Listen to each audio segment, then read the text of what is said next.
A former Impact Wrestling star makes his AEW debut at the latest set of AEW Dark television tapings. A former Impact Wrestling legend is set to return at the latest set of Impact Wrestling television tapings. And we have an update on an Impact Wrestling star announced for New Japan's Best of the Super Juniors tournament. All this and more in today's Impact Wrestling news.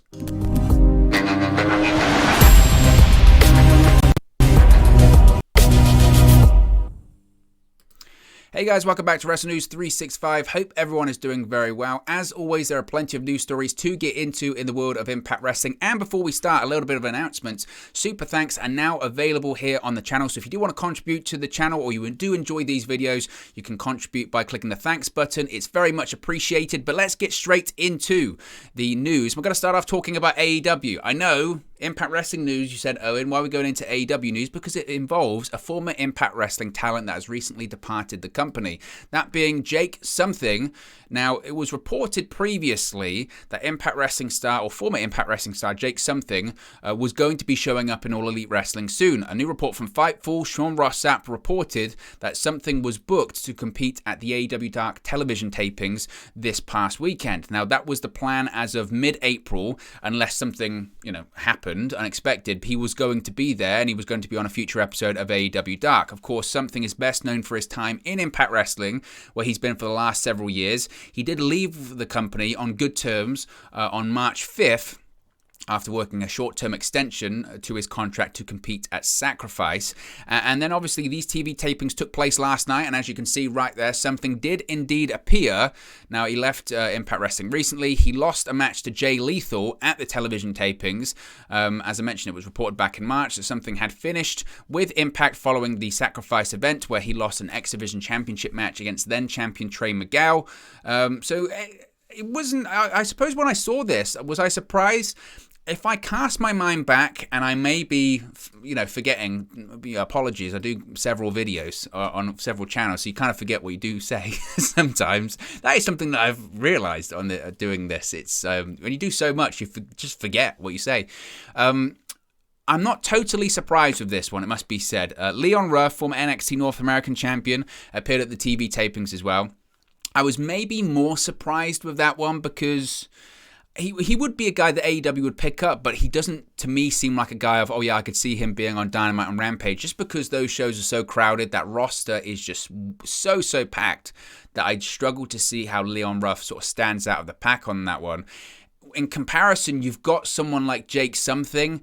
That, to me, is a talent that I feel that AEW and WWE would be looking at. Now, I'm not too sure on the age of Jake something. I want to say he's early 30s. I might be wrong with that one. I want to say he's maybe early 30s, something like that.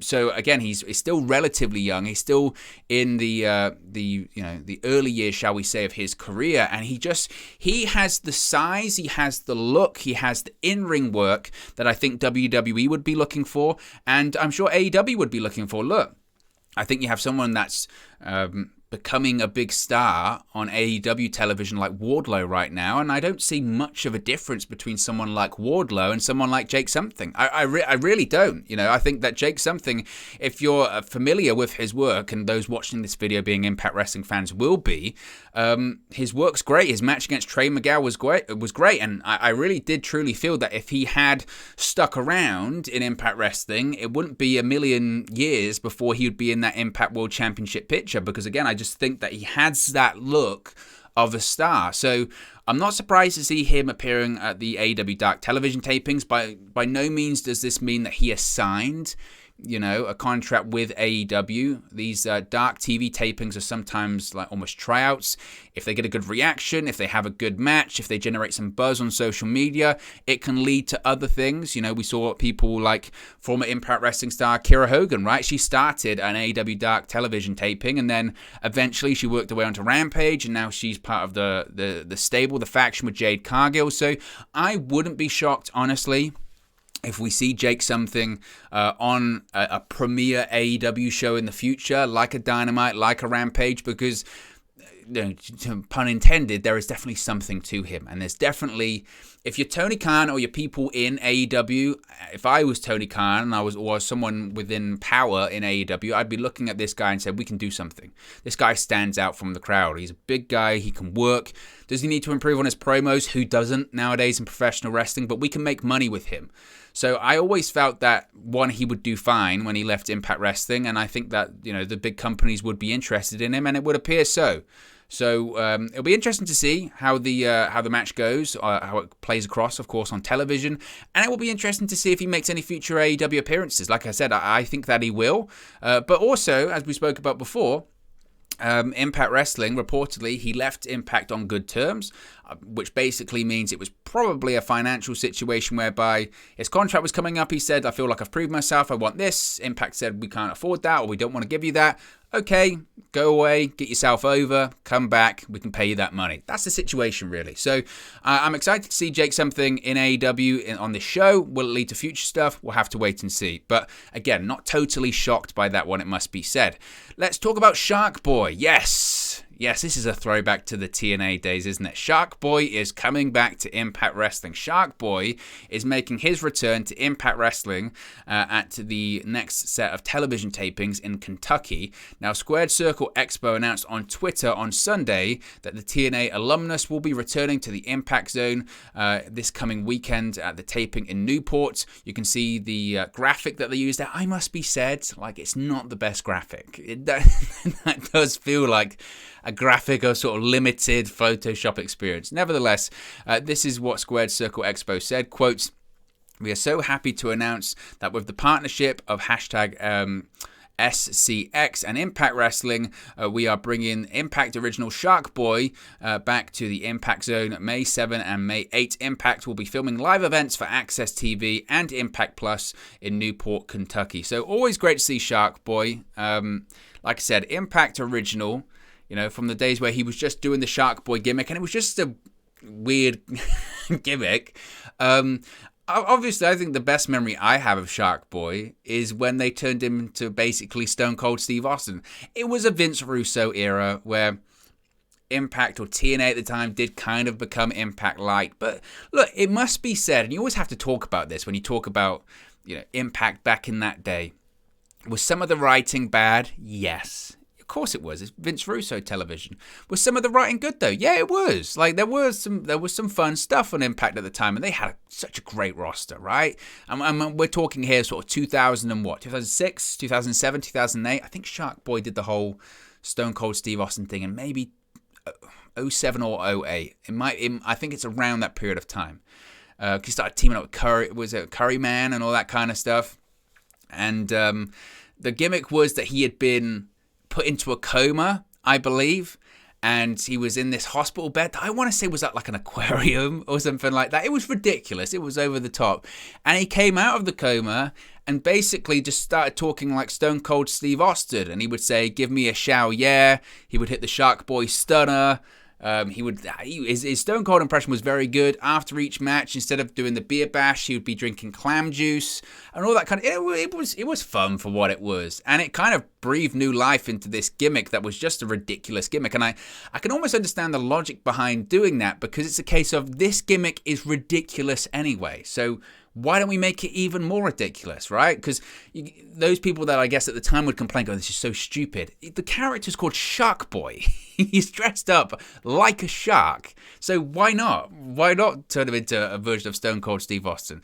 Granted, and this was kind of the problem with maybe Impact at the time, is maybe a bit like AEW right now, is they went through this period of time where they just wanted to take as many shots as they could at WWE, whether it was the Voodoo Kin Mafia, VKM, and the time was the James Gang basically taking all of these shots at WWE, calling him Paul Levesque and Michael Higginbottom and all that kind of stuff, and trying to show up to WWE headquarters like they were WWE invading WCW back in the day, and they would just have all that constant shots and all that kind of stuff, and people would say, "Oh, this is just another one, why are they doing this?" But I didn't hate it, and maybe it's because I was younger at the time, I don't know. I want to say, and I don't know if he was involved in this, but I remember a pay-per-view where they had like a fish market street fight, and I swear he might have been involved in that too. And yeah, it was what it was. And also, you have to remember is people watched at the time. They were on Spike TV. They were in prime time. They were getting about, was it 2 million viewers? Over 2 million, might have been more than that, maybe 2.5 million viewers. WWE would kill for that today. Now, television was granted very different at the time, but people watch, so people know who he is and know who he was. So that should be a lot of fun. And obviously, he's made a ton of returns to Impact Wrestling over the years as well. So it's just the latest one's going to take place at the latest set of TV tapings. Finally, the lineup for the Best of the Super Juniors has been released for New Japan Pro Wrestling, and for the first time since 2019, foreign talent will participate at the Best of the Super Juniors tournament.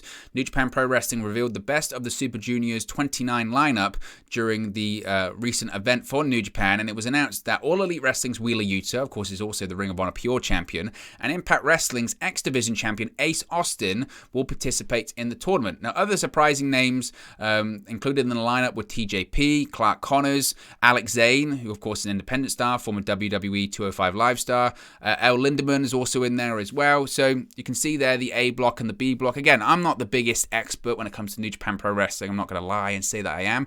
But having Ace Austin in there representing Impact Wrestling is a lot of fun. And look, New Japan's got a very strong working relationship with AEW. That's why they're doing the pay-per-view Forbidden Door in June. But also, they have a very strong working relationship with Impact Wrestling. They've had it for a while. That's why so many New Japan Pro Wrestling talents have appeared and continue to appear at Impact Wrestling television tapings. That's why the next challenger for Josh Alexander's Impact World Championship is a New Japan Pro Wrestling talent. So it kind of does make a little bit more sense to me also that when Ace Austin recently won the X Division Championship, I was like, that's a bit surprising. Not to say that he doesn't deserve it. He's a 3-time X Division champion.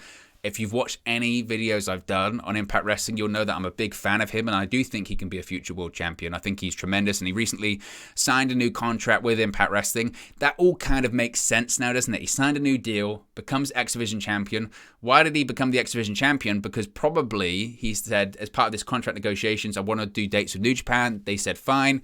The negotiations happened, and they went, can we put Ace Austin in the Best of the Super Juniors tournament? They said yes. And from an Impact Wrestling perspective, well, that's a big tournament. It's a well-publicized tournament. People are going to watch that tournament. Why don't we have a champion in there? Why don't we have a X Division champion in there? That's the best of, even though the X Division isn't necessarily like that, but as I say, the X Division Championship's a chameleon championship. It evolves depending on the champion who's wearing that bout. But when Ace Austin's wearing it, it basically becomes almost a junior heavyweight championship. So why not have the best junior heavyweight that we've got in the company, which is Ace Austin, have him in the tournament as the X Division champion and see what happens? Do I think he's going to win it? I would be surprised, but you never know with all this kind of stuff. He could make it certainly very far in the tournament, so I'm excited. I'm excited to see Ace Austin in there, and like I said, I think his potential is absolutely massive. So keep an eye out for Ace Austin in there, and who knows, keep an eye out for him in other things. He could face someone like Wheeler Yuta, which could then bleed over to AEW. Anything is possible. But anyway, guys, let me know your thoughts on today's Impact Wrestling news stories in the comment section below. Be sure to like and subscribe to Wrestling News 365, and I'll speak for you again very, very soon. Hey guys, thank you for watching, listening, streaming, or however you come across this video today. Be sure to click on the video on the right there to watch our next video, or click the bottom there to subscribe, or the bottom right hand corner. Thank you very much, and I'll speak to you again very soon.